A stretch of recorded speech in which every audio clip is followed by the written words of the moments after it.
Good afternoon everybody. How are you? Today we will discuss further on the matrices. आज हम आपको कुछ important questions लेंगे जो कि हमारे सिलेबस के अकॉर्डिंग बहुत ही इम्पोर्टेंट है और इन क्वेश्चनों को आपको देखना है कि आपको ये करने कैसे हैं। तो इनके अंदर आप किस तरह से आप अपना कौन कौन सा मेथड आप अप्लाई करोगे और मेनली ये क्या है, इन्वर्स ट्रिग्नोमेट्री इन्वर्स मैट्रिसेस के क्वेश्चंस है। यहाँ पे हम अपना एक क्वेश्चन लेके चलते हैं कि ए कोई मैट्रिक्स है 6 -3 -2 एंड -1। अब इसको आपको इसका इन्वर्स निकालने के लिए आप इसको आइडेंटिटी के अंदर ले जाएंगे। a is equal to I ए।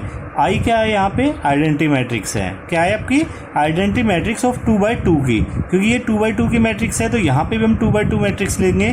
तो ये हमने ले ली 6 -3 -2 1 1 0 0 1 इंटू ए। अब आपको करने क्या है, आपको स्टेप्स यहाँ पे जो ये वाली मैट्रिक्स है इसको 1 0 0 1 बनाना है और उसके लिए आप जो भी आप अपना करना चाहें वो आप अपना ऑपरेशन लगा सकते हैं। तो यहाँ पे आपने क्या किया, R1 टेंस टू -1/3 R1।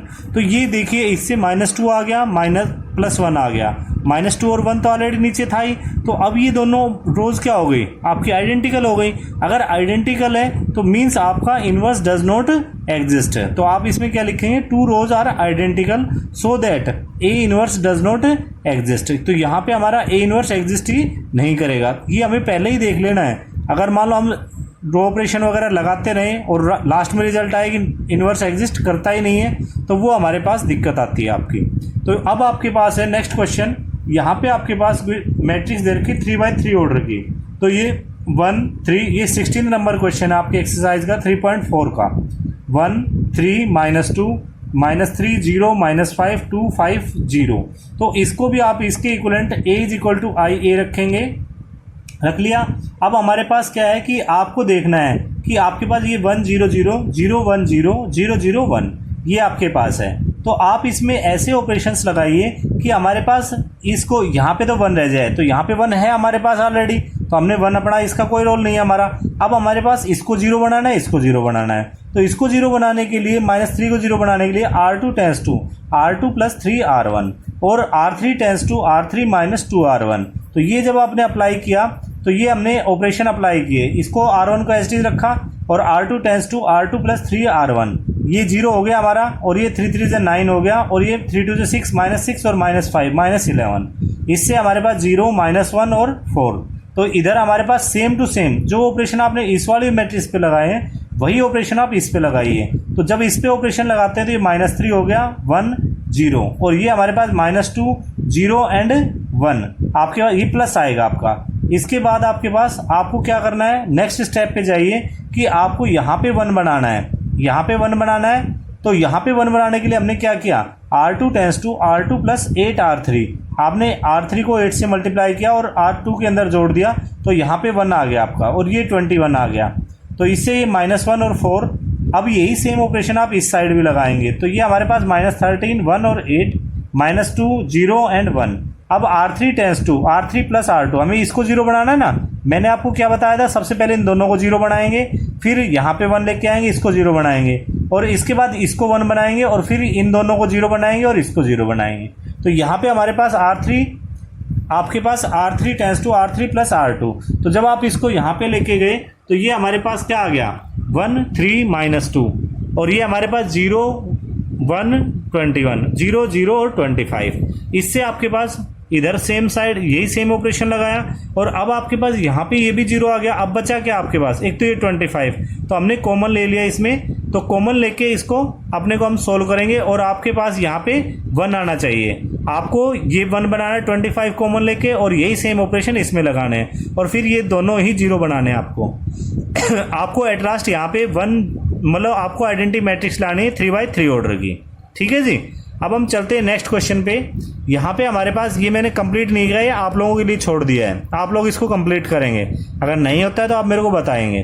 तो यहाँ पे 17 नंबर, इफ ए मैट्रिक्स आपके पास गिवन है cos theta, sine theta, minus sine theta और cos theta, then prove that A to the power n cos n theta, sine n theta, minus sine n theta और cos n theta, n belongs to N natural numbers. तो इसको prove करने के लिए आपको क्या करना पड़ेगा, पीएमआई का यूज करना पड़ेगा, principle of mathematical induction.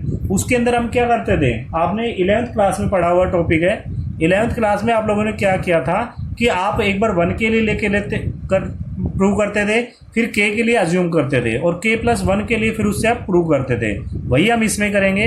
Pn हमने बनाया, तो if a is equal to cos theta, sine theta, minus sine theta और कोस थीटा, तो an की वैल्यू ये आपके पास cos n theta, sine n theta, minus sine n theta और कोस एन थीटा।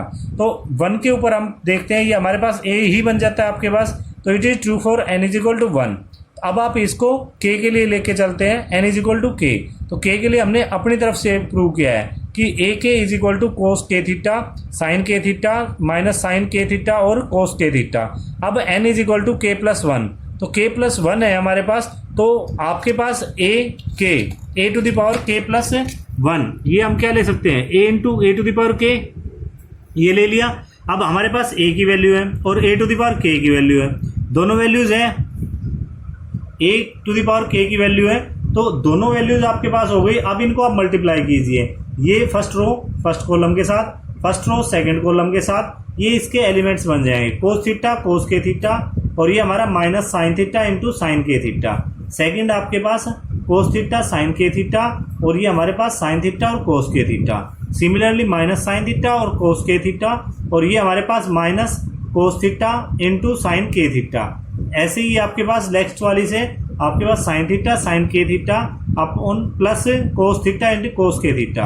तो अब आप देख रहे हैं ये हमारे पास cos A cos B minus sine A sine B, तो उसके अकॉर्डिंग हमारे पास क्या आ गया, cos theta plus k theta. आपकी आइडेंटिटी क्या लगी इसमें कि आपके पास cos A into cos B minus sine A into sine B, ये आइडेंटिटी आपके पास होती है। और इसके अकॉर्डिंग क्या होता है, कोस ए plus B.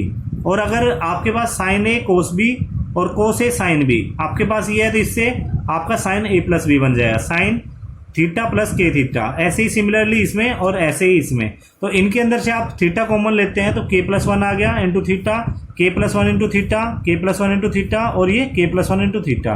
Therefore this it is result is true for n is equal to k+1, यानी k+1 के लिए भी ट्रू हो गया। So our assumptions is right, कि हमारे अजम्पशंस बिल्कुल ओके है और उसके अकॉर्डिंग हमने इसको प्रूव कर दिया है। Find the value of x y z if the matrix A this 0 2 y z x y minus z और x minus y z satisfies the equation a transpose into A is equal to I. अब बेटा सबसे पहले तो आपको क्या पता होना चाहिए कि हमारे पास ट्रांसपोज आना चाहिए आपको, तो ये तो हमारे पास a मैट्रिक्स हो गई, 0 x x 2 y y minus y, z minus z और z। इसके बाद हमने ए ट्रांसपोज निकाला, तो ए ट्रांसपोज पे आप गए तो हमने रो को कॉलम बना दिया, कॉलम को रो बना दिया, 0 x x 2 y y minus y और ये z माइनस जेड और z। ठीक है जी। अब हमने ए ट्रांसपोज इंटू ए किया, इन दोनों को मल्टीप्लाई कर लिया। जब आप मल्टीप्लाई करेंगे फर्स्ट रो लीजिए, फर्स्ट कॉलम लीजिए, फर्स्ट रो लीजिए, सेकंड कॉलम लीजिए, फर्स्ट रो लीजिए, थर्ड कॉलम लीजिए। तो हमने जब फर्स्ट के साथ किया तो 0 x² प्लस x², सेकंड के साथ किया तो 0 xy माइनस xy, थर्ड के साथ किया माइनस xz और xz। ऐसे ही हमने xy माइनस xy और ये आपके पास 4y² plus y² plus y² और ये 2yz minus yz minus yz। ऐसे ही सिमिलरली हमने इनको सबको सोल्व कर दिया, तो आपके पास सिर्फ डायगोनल के ऊपर एलिमेंट बच गए। ये हमारे पास 2x² आ गया, 6y² आ गया और 3z² है, बाकी सब 0 है। और आपको पता है अकॉर्डिंग टू द क्वेश्चन में यहाँ आपको a transpose into A is equal to I given था, तो उसी के अकॉर्डिंग आप क्या लेंगे, 2x² 0 0, तो आप 2x² इज इक्वल टू आपका क्या आ गया, कंपेरिजन आपका 1 आ गया, x² 1/2 और x की value 1/√2, 6y² is equal to 1, y² is equal to 1/6, तो y इज इक्वल टू 1/√6। ऐसे ही z की वैल्यू निकाल देंगे। ठीक है जी, थैंक यू।